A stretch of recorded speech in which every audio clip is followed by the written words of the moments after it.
Ouça atentamente. Minha experiência é com pessoas que provavelmente estão usando cerca de 51% de suas capacidades. Você pode pensar sobre isso. Eu sempre pergunto aos alunos de graduação: quantas horas por dia você desperdiça? Ou quantas horas por semana você desperdiça? E a resposta clássica é algo como 4 a 6 horas por dia, estudando ineficientemente, assistindo coisas no YouTube que você não quer assistir e que nem mesmo te importam, que te fazem se sentir horrível quando termina. Foram provavelmente 4 horas gastas naquilo. E agora você pensa, são 20, 25 horas por semana. São 100 horas por mês. São 2 semanas e meia de trabalho por ano. E se seu tempo vale $20 por hora, fazendo as contas por baixo, é provavelmente algo como $50 se você pensar sobre isso em termos de salários deferidos. Se você está perdendo 20 horas por semana, você está desperdiçando $50 mil por ano. E você está fazendo isso agora. E como você está desperdiçando $50 mil enquanto é jovem, é uma catástrofe maior ainda. O que aconteceria se você simplesmente parasse de desperdiçar as oportunidades que estão à sua frente? Quem sabe o quão mais eficiente você seria? 10 vezes mais eficiente? 20 vezes mais eficiente? Essa é a distribuição de Pareto. Você não tem ideia do quão eficiente pessoas eficientes ficam. Está fora das estatísticas. A melhor coisa que você pode fazer é ensinar as pessoas a escrever, porque não há diferença entre isso e pensar. E uma das coisas que me deixa louco sobre as universidades é que ninguém nunca diz aos alunos por que eles deveriam escrever algo. É assim: bem, você tem que fazer essa tarefa, mas por que você está escrevendo? Bem, você precisa da nota. Não é isso. Você precisa aprender a pensar, porque pensar faz você agir efetivamente no mundo. Pensar faz você vencer as batalhas que você se engaja, e essas podem ser batalhas por coisas boas. Se você pode pensar, falar e escrever, você é absolutamente mortal. Nada pode ficar no seu caminho. Então é por isso que você aprende a escrever. Bem, eu não posso acreditar que as pessoas não foram informadas disso. É a arma mais poderosa que você poderia fornecer a alguém. Eu conheço muitas pessoas que foram incrivelmente bem-sucedidas e as acompanhei durante toda a minha vida. Quero dizer, essas pessoas são aquelas que você não quer ter uma discussão. Eles apenas te cortam em pedaços, mas não no mau sentido. É como se você fosse mostrar seus argumentos e eles fossem mostrar os deles. É melhor você ter seus argumentos organizados, senão você vai parecer um completo idiota. Você não vai chegar a lugar algum se você não conseguir formular seus argumentos coerentemente e fazer uma apresentação. Se você conseguir falar com essas pessoas, se você conseguir elaborar uma proposta, meu Deus, as pessoas te darão dinheiro, te darão oportunidades, você terá influência. Faça um cronograma e não o abandone, ok? Então, qual é a regra sobre cronogramas? Não é uma prisão sangrenta. Essa é a primeira coisa que as pessoas fazem de errado. Dizem, bem, eu não gosto de ter que seguir um cronograma. Que tipo de cronograma você está fazendo? Bem, eu tenho que fazer isso, então eu tenho que fazer aquilo, então eu tenho que fazer isso. E então eu simplesmente vou jogar videogame porque quem quer fazer todas essas coisas que eu tenho que fazer? Está errado. Defina um cronograma em que você tenha o dia que você deseja. Esse é o truque. É como, tudo bem, eu tenho amanhã. E como seria se eu tivesse que planejá-lo para ser o melhor dia possível que eu poderia ter? Na prática, como seria? Então, você planeja isso, e obviamente deve haver um pouco de responsabilidade também, porque se você tem algum juízo, uma das coisas que você tem que insistir é que no final do dia você não esteja numa situação pior do que no início do dia, certo? Porque esse seria um idiota. Se você tem um monte desses em sequência, você se afunda. Você cava um buraco para si e depois se enterra nele. Desculpa, mas isso não é uma boa estratégia. É uma estratégia ruim, cara. Então, talvez 20% do seu dia tenha que ser responsabilidades e obrigações. Ou talvez seja mais do que isso, dependendo do quão para trás você está. Mas mesmo assim você pode se perguntar: eu tenho essas responsabilidades, eu tenho que encaixar essas coisas. Qual é a proporção certa entre responsabilidades e recompensas? E você pode se perguntar isso como se estivesse negociando com alguém que está trabalhando para você. Como se fosse assim: você tem que trabalhar amanhã, eu quero que você trabalhe amanhã. E você pode responder: e o que você vai fazer por mim que torne provável que eu trabalhe para você amanhã? Bem, você poderia se perguntar isso. E bem, você poderia fazer 1 hora de responsabilidade e em seguida você joga videogame por 15 minutos. Eu não sei, qualquer coisa que te recompense, mas você sabe, você tem que negociar com si mesmo e não se tornar um tirano. Como se você estivesse negociando com alguém que você goste e que você gostaria de ser produtivo e ter uma boa vida. E é assim que você faz o seu cronograma. Então você olha para o dia e você pensa, bem, se eu tivesse aquele dia, seria bom, ótimo. E se você sabe que você é inútil e horrível, então provavelmente só vai conseguir alcançar uma precisão de 70%. Mas isso é muito melhor do que zero. E mesmo se você só conseguir 50% de precisão, bem, uma outra regra é, mire no 51% na próxima semana ou em 50,5%. Pelo amor de Deus, porque você vai alcançar aquele estágio em que as coisas começam a voltar positivamente em espiral para cima. E se todos nós nos unirmos coletivamente e pararmos de piorar as coisas, porque isso é outra coisa que as pessoas fazem o tempo todo. Elas não somente não fazem o que deveriam fazer para melhorar as coisas, elas ativamente tentam piorar as coisas porque são rancorosos ou ressentidos, ou arrogantes ou traiçoeiros, ou homicidas ou genocidas, ou todas essas coisas embrulhadas juntas em um pacote absolutamente patológico. Se as pessoas parassem realmente de tentar apenas piorar as coisas, não fazemos ideia do quão melhor elas conseguiriam ser por causa disso. Então, há essa estranha dinâmica que faz parte do sistema existencial de ideias entre a vulnerabilidade humana e julgamento social, ambos os quais são as principais causas de sofrimento e o fracasso dos indivíduos em adotar uma responsabilidade que eles sabem que deveriam adotar. Não é simplesmente que o seu destino depende de você agir ou não agir em conjunto e em que grau que você decide viver seu próprio ser genuíno. Não é apenas seu destino, é o destino de todos com quem você está conectado. E você sabe, pense bem, há 9 bilhões, 7 bilhões de pessoas no mundo. A propósito, nós vamos alcançar o auge de cerca de 9 bilhões de pessoas. E então, vai diminuir rapidamente. Mas são 7 bilhões de pessoas no mundo. E quem é você? Você é apenas um pequeno ácaro entre esses 7 bilhões. E é por isso que realmente não importa o que você faz ou não faz. Mas isso simplesmente não é o caso. Esse é o modelo errado, porque você está no centro de uma rede.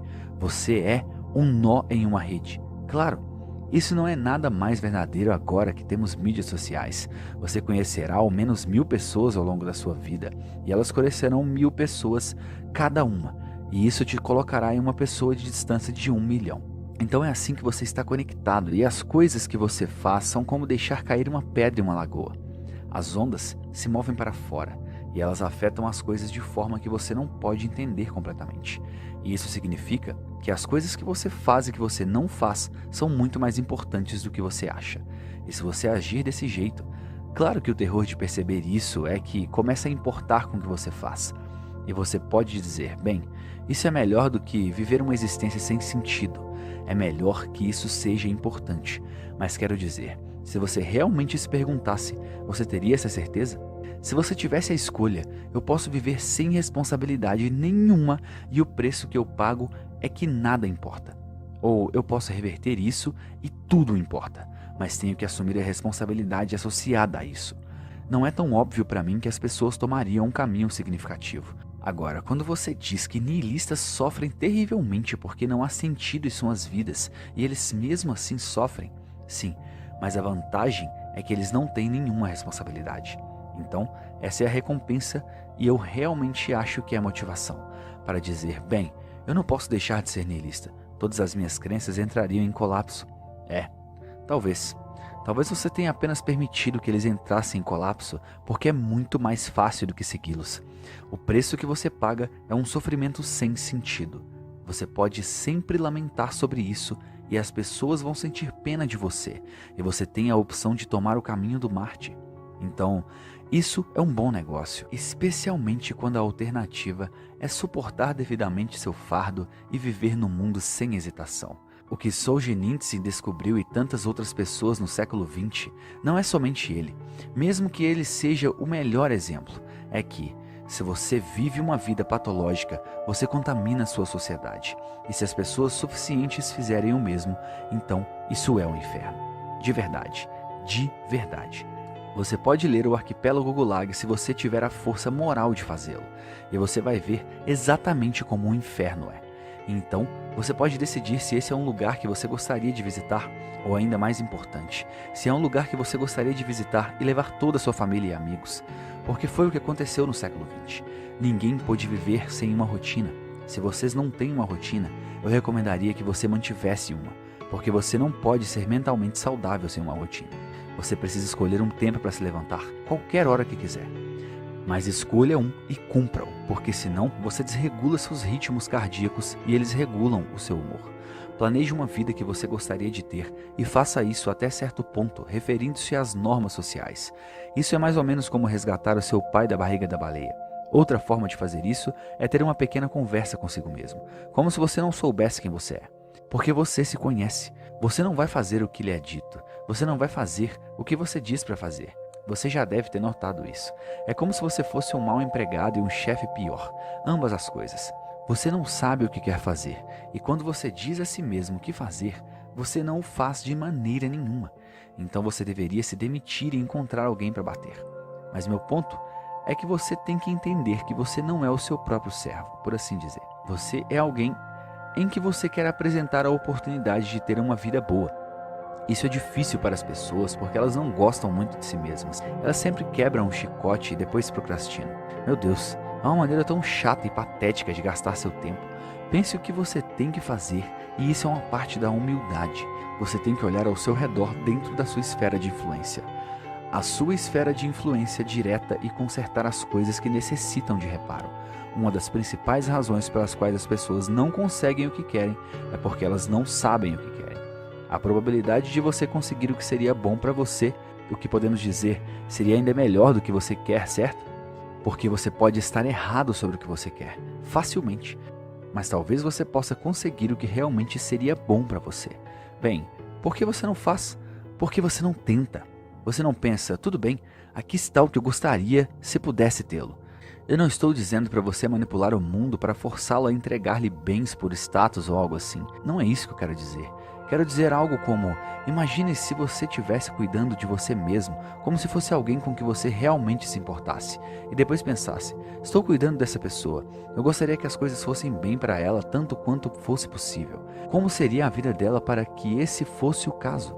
Bem, as pessoas não fazem isso, elas não sentam e pensam, bem, vamos descobrir, você tem uma vida, é difícil, daqui a 3 anos você pode ter o que você precisa, você tem que ter cuidado com isso. Você não pode ter tudo, você pode ter o que seria bom para você, mas você tem que descobrir o que é e então você tem que focalizar isso. Bem, minha experiência com as pessoas tem sido que se elas descobrissem o que seria bom para elas e focalizassem nisso, então elas conseguiriam. E é estranho porque elas não precisam, é uma coisa estranha. Não é tão simples porque, bem, você pode formular uma ideia sobre o que seria bom para você, e então você dá 10 passos em direção a isso e descobre que sua formulação estava um pouco errada, e então você tem que reformular seu objetivo. Então você está caminhando, como se você movesse em direção ao seu objetivo. Mas uma grande parte da razão pela qual as pessoas falham é porque elas nunca estabelecem critérios para o seu sucesso. E como o sucesso é uma linha muito estreita e muito improvável, a probabilidade de você tropeçar aleatoriamente é 0. E há uma proposição aqui, e a proposição é, se você realmente quer algo, você pode ter. Então a pergunta seria, bem, o que você quer dizer com realmente querer? E a resposta é que você reorienta sua vida de todas as maneiras possíveis para fazer a probabilidade de que isso ocorra tão certa quanto possível. E essa é uma ideia que implica sacrifício, certo?